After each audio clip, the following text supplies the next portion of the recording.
අගේ ප්‍රශ්නය බලය බෙදන එක ගැන. ඇත්තටම බලය බෙදනකොට වලල කපන්න ඕනේ.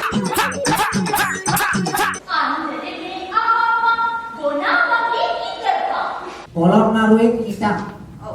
ඇයි හිතන්නේ ඉඳගනි?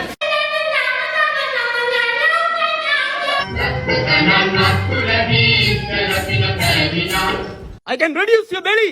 මට වාගේ බෙල්ල අඩු කරන්න පුළුවන්. ලග්නය මේස නවාංශකය වෘෂභ එයාගේ කේන්ද්‍ර සටහනේ 1 කේතු 2 රාහු 3 මුකුත් නැහැ 4 කුජ විවාහය ප්‍රමාදයි. විවාහය කරන එකක් නෑ. අනේ ඇයි 3 මුකුත් නෑ කිව්වා නේද?